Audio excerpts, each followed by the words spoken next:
Rational functions. Rational functions are fun. Put the fun in functions. Okay.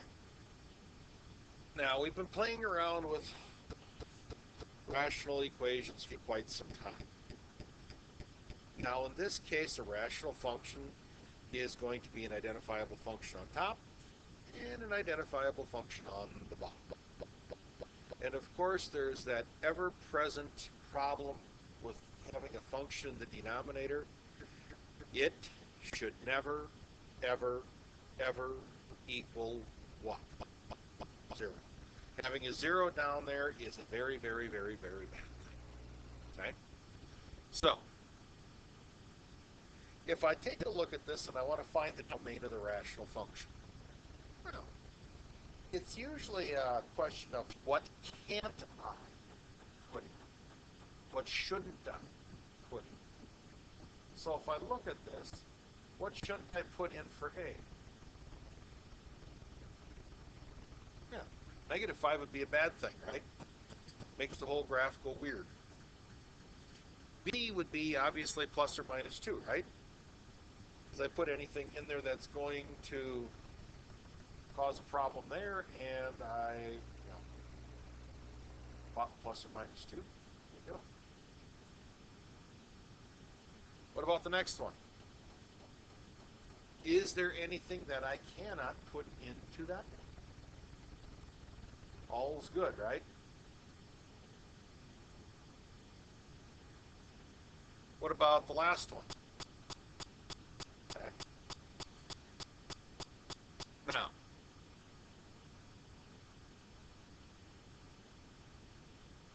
there's a catch here. Isn't there always a catch?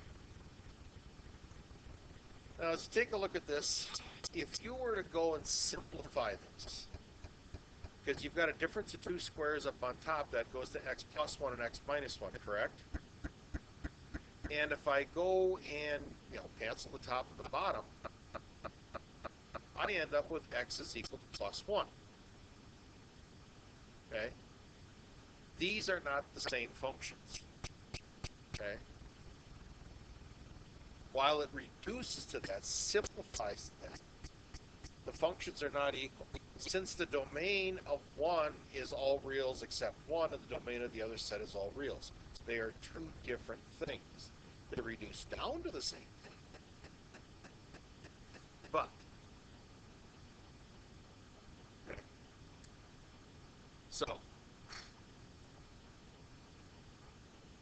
if the rational function p and q have no common factors, then you've got something in lowest terms.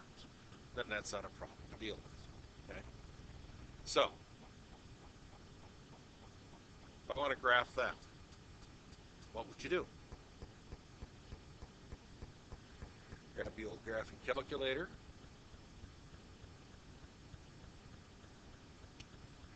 Fire it up, reset it.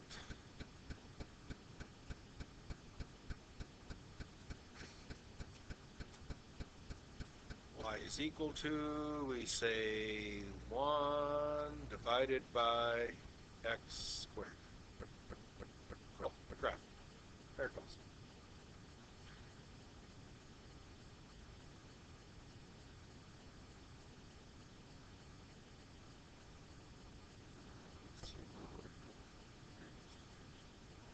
Now, okay, just goes up and up and up and up and up and up and up and up and up. Now, I will warn you that if you've got a graphic calculator with older software, you will see some wonky looking artifacts. Trust me, when we get to some of this stuff, I'll show you what I mean. But, there we go. What's it doing? Well, if we take a look at this, coming down this way, as we approach 0 from the left, we just get really, really, really, really, really small numbers, correct? Yeah. But as we get closer, once we hit 1, well then, if I put in -1, well, -1 divided by just turns me into 1, right? And as I keep going in here, As we divide by decimals, remember that switches things around and makes things get bigger. Does the same thing over here, heads off that way. No big deal, right? What cannot be in the domain? What's the bad number here? 0. Okay. All reals except 0.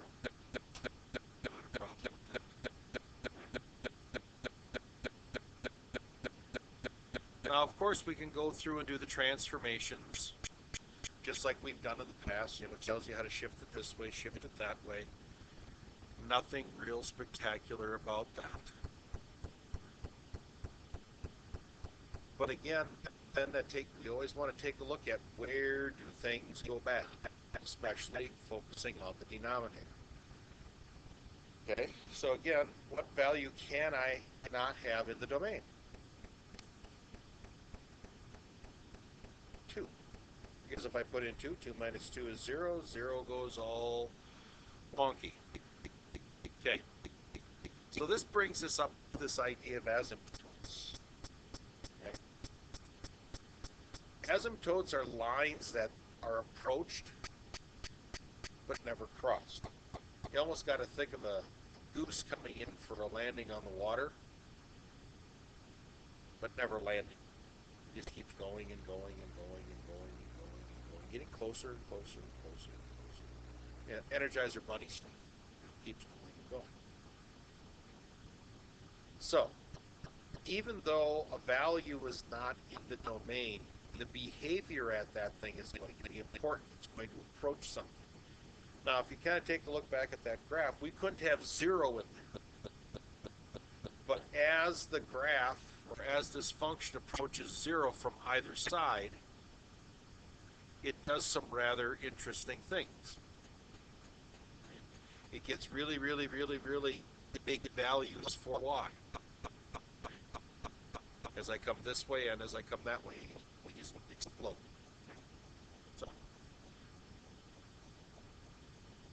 So if you take a look at what they say here, it says from the table we see that x becomes unbounded.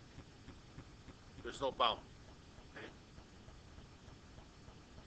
We also have this idea of a limit. Okay? Where is it going towards? So, it says from table 1, we'll take a look at that here in a little. 10b. Where's 10b?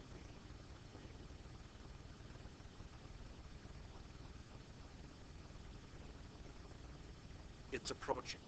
Now we've got this idea of a limit. It goes towards a value or goes to infinity.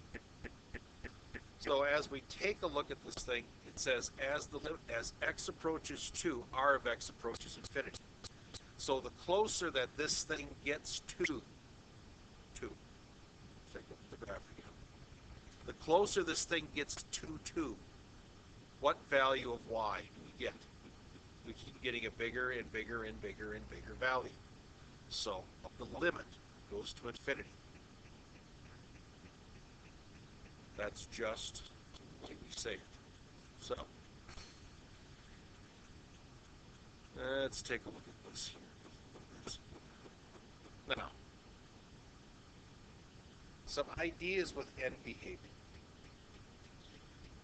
We have a vertical asymptote and a horizontal asymptote. Okay.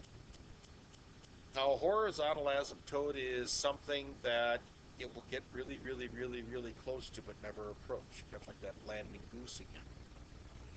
If I bring my calculator back up,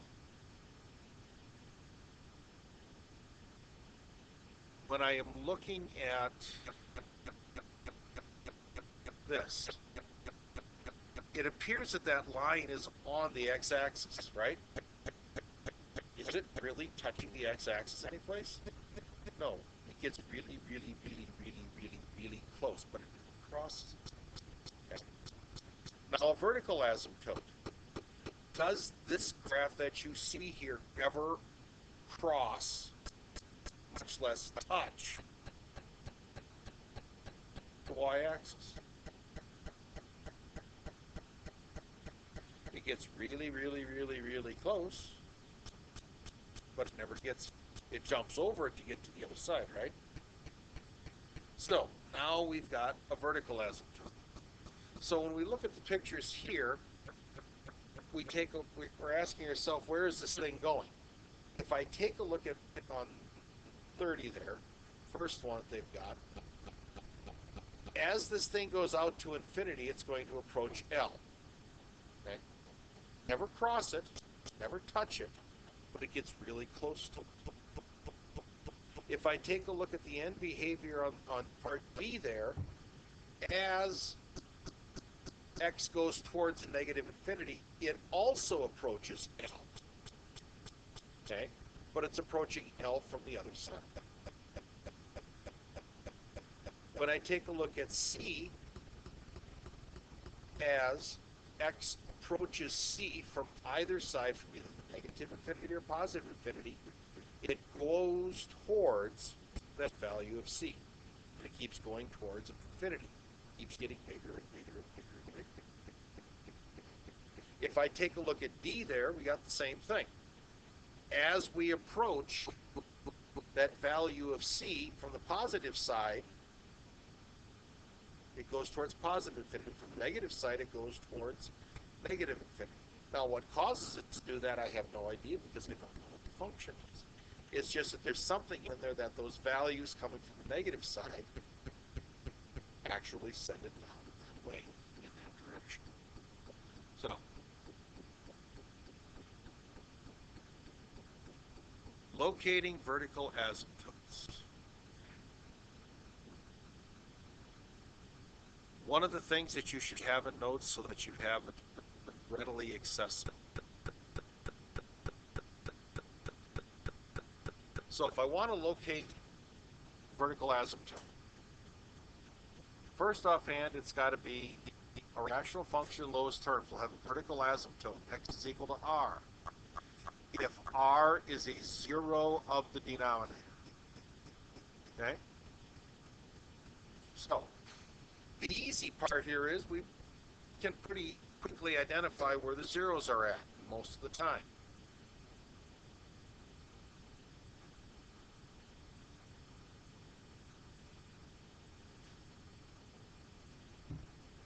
So if I take a look at A here, where would be the vertical asymptote for A?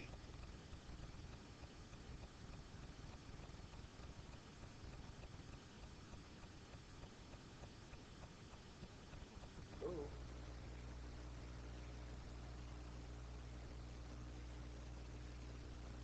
Pay attention now, write notes later. If I am taking a look at A here, where is its vertical asymptote? At 1. So if I were to put the function in parentheses as x plus 3 divided by parentheses x minus 1, close it, get rid of that thing, window, yep, graph. Okay. Whoa. Go.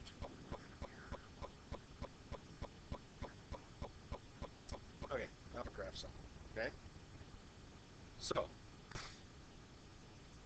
you'll notice that it's got a bit of a gap sitting over here. It crosses, it goes here, but as it approaches 1, it has this problem. It jumps across, stops up on the other side. Now, when I was talking about the older software giving you an artifact, this is an example of that situation. So I got my y is equal to parentheses x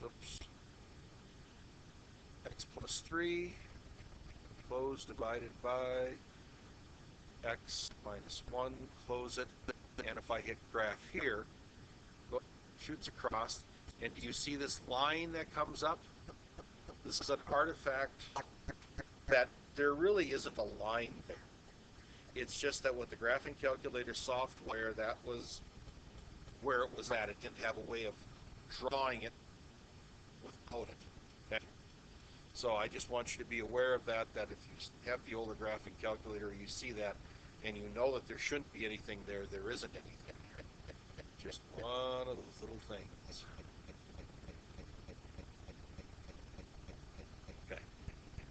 So, what about if I take a look at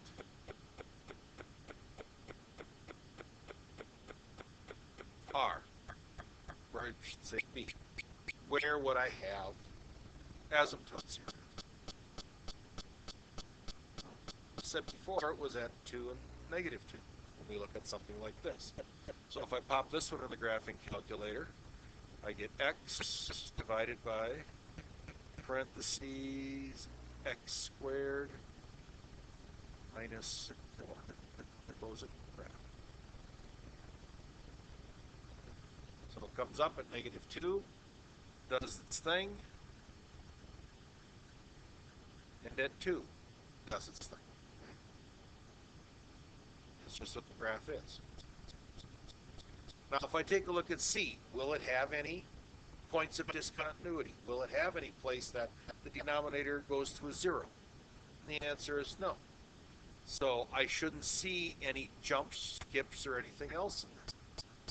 So if I have x squared divided by, in parentheses, x squared plus 1, close it, graph, comes through, there's a little dip there, goes down and keeps on going. I don't see any jumps, I don't see any skips, I don't see any points of discontinuity. Now, the next one. When we get down here to G, we need to determine whether or not this thing is in the lowest terms.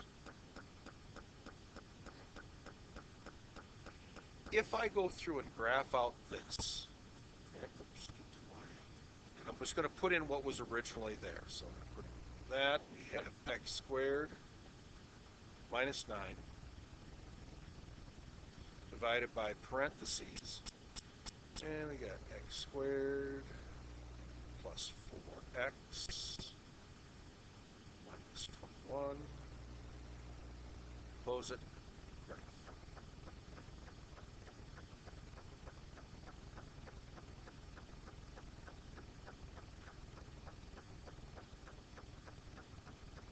Now,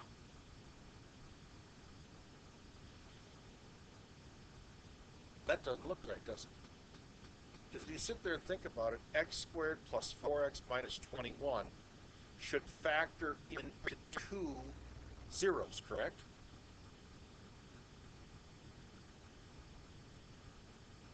So I end up with positive 7 and a negative 3. That means that I should have 1 at negative 7, and I should have 1 at 3, but I don't have 1 at 3.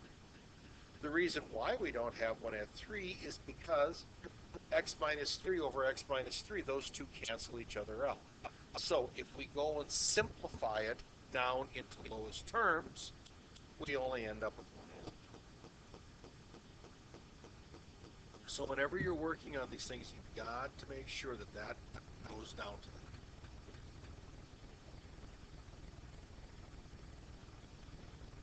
You simplify it before you make that determination. Because what you were looking at was, yeah. When we first started off, we talked about,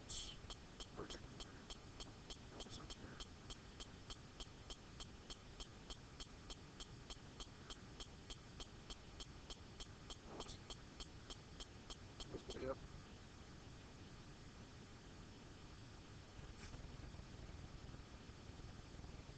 No, right in here.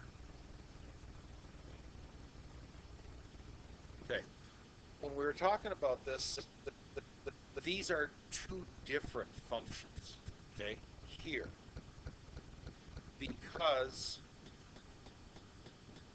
if I graph this thing out here, I'm going to get the 0 here at 1, correct?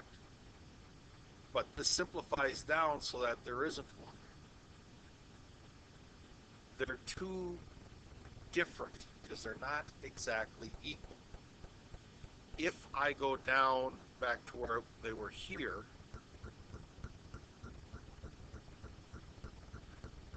this function that they have here and the function that they have over here are not equal. They don't have the same domain. So what we want to make sure that we do, and that's the reason why they say this thing has to be in lowest terms. If we take a look at it just as it is, we see that it has a 0 here at -7 and a +3, right? But because we didn't simplify the numerator, we didn't see if anything canceled out, we were not in lowest terms. So this idea of going and putting it into lowest terms has to be our first step. Okay? If we've got it in lowest terms, then we can go through and make those determinations. Okay? So it says if a rational function is proper, remember what we talk about with, remember what a proper fraction is? Okay, do you know what an improper fraction is?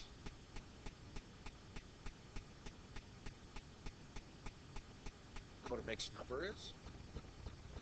Okay, a mixed number. That's a whole number with a fractional part, correct? So if I've got like 2 1/2, what is the improper fraction equivalent of 2 1/2? Well, that's 5/2. That's an improper fraction. So if I want a proper fraction, that means it has to be smaller on the top, lower on the bottom, right?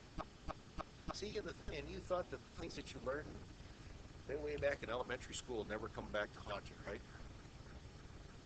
They're haunting. Right. So, as long as we have a proper function, okay? So, how do you tell if it's a proper function?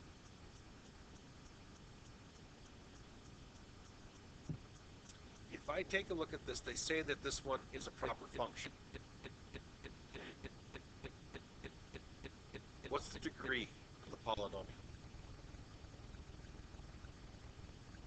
On the bottom, on the top? 2 on the bottom, 1 on the top, right? Does that lead you to an idea of properness? It says if a rational function is improper, that is, if the degree of the numerator is greater than or equal to the degree of the denominator. Okay? We use long division to write the rational function as a sum of a polynomial and that. Okay? Isn't that just fun? Remember dividing by polynomials? Okay. So, it gives us all of our possibilities.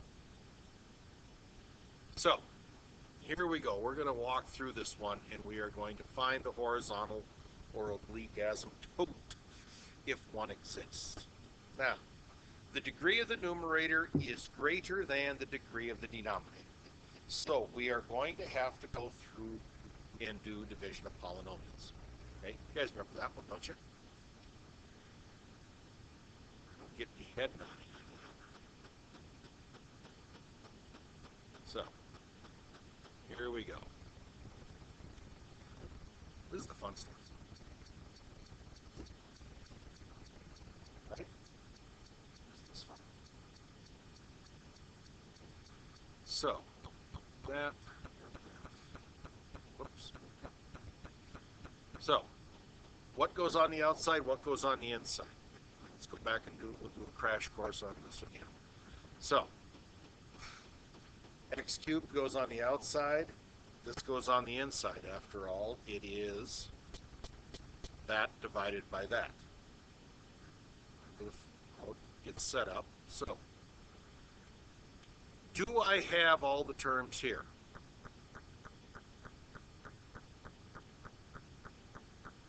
Not necessarily. I'm missing the x, right? So if you want to, we'll write it out in this form. X cubed minus x squared plus 0x plus 1.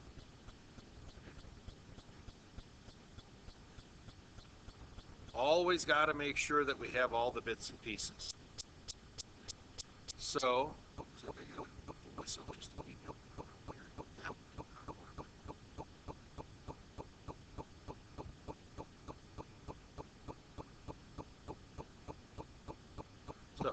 next piece.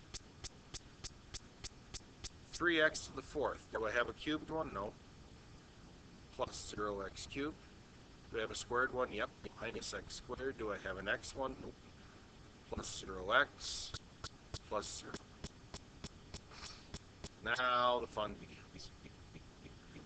What do I got to multiply x cubed by to get to 3x to the fourth? Remember, this works the exact same way that regular old division works. So I need a 3x, don't I? So 3x goes there. Why? Because those are the x's. So 3x times x cubed, would that give me 3x to the fourth? Yes?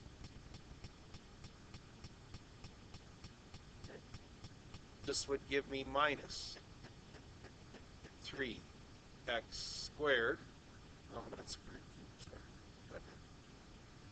Over here, that would give me plus 0x squared. Yes? This would give me plus 3. Now, just like doing division, we find what we need to multiply by that gets us close to it, and then we subtract. Here to change all the signs again. Minus, minus. So, that disappears. This turns out to be 3x cubed. This turns out to be negative x squared.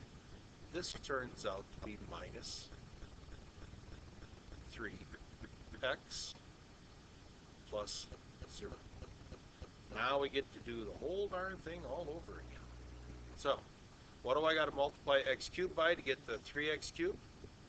Well, that would just simply be plus 3. 3 times that, 3x cubed minus 3x squared plus 0x plus 3. Subtract again, change all the signs, and we end up with this lovely, drops out, this turns out to be 2x squared, this turns out to be minus 3x, subtracting, and minus 3. Okay? So, this means that we are looking at this wonderful thing after we get down to it. As a result, after they do the division, they end up with this. Okay? Remainder here, that goes on the bottom. So now that we have a proper fraction on there, and we got x cubed plus 3. So, what does this look like? Well, we've got a lot of extras on here, and one of the things that we need to take a look at, it's the idea here is, when we take a look at the highest degree terms in the polynomial, those are the controlling factors. They push the whole thing. So when we look at this, we're really only looking at this part right here, the 2x squared over x cubed. Now you got to think about it. If you think about a really big number, what's going to have more effect on what the outcome is, the x squared or just the plain old x? The squared, that does a lot more to it, right? So as we think of these numbers getting larger, what really ends up happening is these things just kind of disappear. They add on to it, yes, but they really don't affect the general course of where this thing is going. So really we're only left with the 2x squared and the x cubed. Now, where is this thing going to go? Well, this really, if I simplify this down, I get 2 over x. Remember, I can cancel here. So, where is this thing going to go as numbers get really, really, really, really, really large? Okay? Well, this thing tends to 0, right? As x gets really, really big, you know, think 2 over a bazillion. That's a really small decimal number, isn't it? Really small fraction.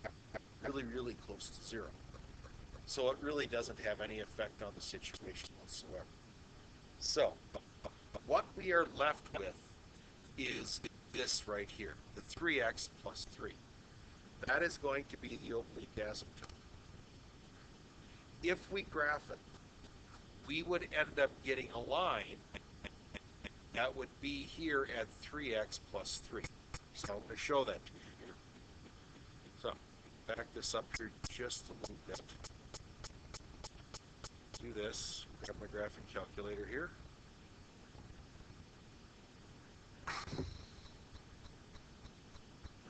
Clear this off.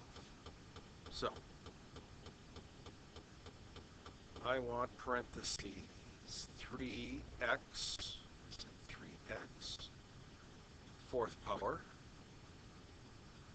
minus x squared, close it, divide, open again, and x to the third, minus x squared, plus 1, close it. And now I'm going to put in here this 3x plus 3.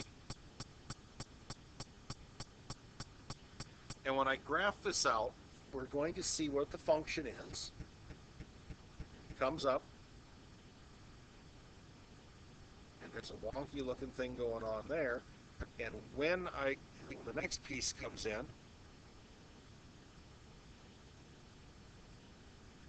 you'll notice that that red line fits on it rather nicely. Now there's some really strange things going on here, but when I'm looking at this, this one has an asymptote here. This one does a bunch of weird things, drops back over again, but then as it goes towards infinity, it approaches this line. That's what it is. So that's how we go through and find the oblique asymptote.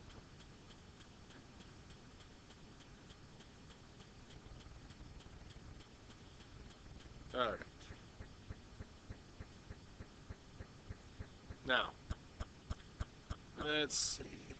That one there. Let's try that one. If I go through and do this one, divide it out. We divide it out and we end up finding out that this thing goes just to a 2. Comes out pretty quickly. So that means that you are going to have a horizontal asymptote at 2. Okay? Now, if we read through this here, you'll notice that the quotient 2 obtained by long division has the leading coefficient of the numerator polynomial and the denominator polynomial. This means that we can avoid doing a little bit here. Okay? 8 over 4,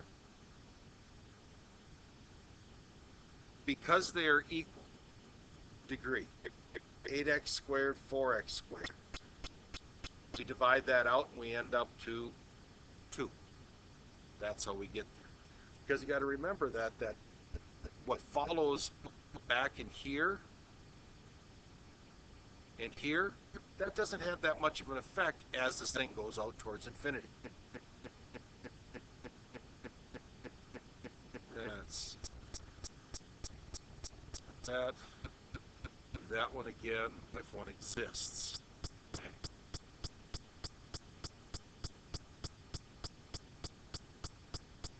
Now, what I would recommend that you do, if you want to, this blue piece of paper, or this blue part right here, take a screenshot of it, print it out for yourself, okay? And just kind of keep it as a ready reference note. That will make life a little bit easier for you when you're going through and doing these, so that it gives you the steps for taking a look for finding the horizontal or oblique asymptote. And here endeth the lesson.